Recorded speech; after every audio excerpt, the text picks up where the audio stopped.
మేడ్చల్ జిల్లా చెర్లపల్లి రైల్వే టెర్మినల్లో మౌలిక వసతులు కల్పించి ట్రాఫిక్ సమస్యలను పరిష్కరించి రోడ్ల విస్తరణను చేపట్టాలని డిమాండ్ చేస్తూ చెర్లపల్లి రైల్వే టెర్మినల్ ముందు బీజేపీ నాయకులు ధర్నా నిర్వహించారు. తెలంగాణ ప్రభుత్వం మొద్దునిద్రలో ఉందని ఉప్పల్ మాజీ ఎమ్మెల్యే ఎన్వీఎస్ఎస్ ప్రభాకర్ అన్నారు. భారత ప్రభుత్వం 450 కోట్లతో చెర్లపల్లి టెర్మినల్ నిర్మించి వర్చువల్గా 4 నెలల క్రితమే మోదీ చేతుల మీదుగా ప్రారంభించినా ఇంతవరకు రాష్ట్ర ప్రభుత్వం ప్రయాణికులకు కనీస వసతులు కల్పించకపోవడం సిగ్గుచేటన్నారు. రోడ్లు, వీధి లైట్లు, బస్సు సౌకర్యం, కనీస వసతులు లేక ప్రజలు ఇబ్బందులకు గురవుతున్నారు ఆవేదన వ్యక్తం చేశారు. 15 రోజుల్లో ప్రజలకు కావాల్సిన వసతులు కల్పించకపోతే రాష్ట్ర ప్రభుత్వాన్ని అష్టదిగ్బంధనం చేస్తామని హెచ్చరించారు.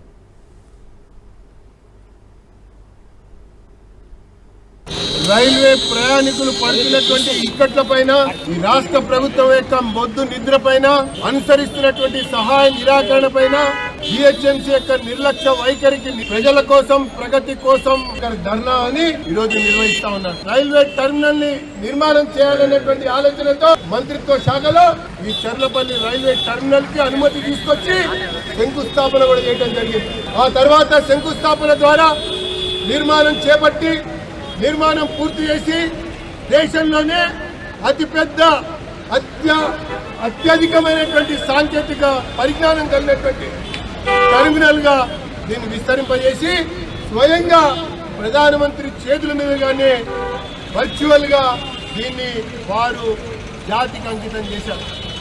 జాతికి అంకితం చేసి 3 మాసాలు దాటింది.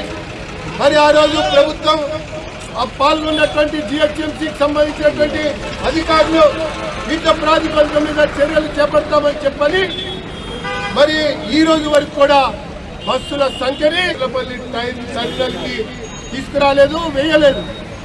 రైల్వే ప్రయాణికులు పడుతున్నటువంటి పాటలు అంతా ఇంత కాదు.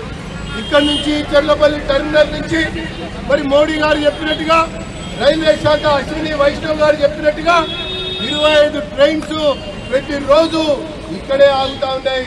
ఇక్కడి నుంచే మొదలవుతా ఉన్నాయి. ఇక్కడి నుంచే ప్రత్యేక స్పెషల్ ట్రైన్స్ కూడా ప్రారంభమవుతా ఉన్నాయి. కానీ దురదృష్టం ఏంటంటే ఈ ప్రభుత్వం సహాయ నిరాకరణ వల్ల, రహదారి నిర్మాణం చేయకపోవడం వల్ల, వీధి లైట్లు ఏర్పాటు చేయకపోవడం వల్ల, వివిధ డిపోల నుంచి బస్సుల యొక్క సంఖ్యని, సౌకర్యాన్ని కల్పించకపోవటం వల్ల రైల్వే ప్రయాణికుల పాటలు అంతా ఇంత కాదని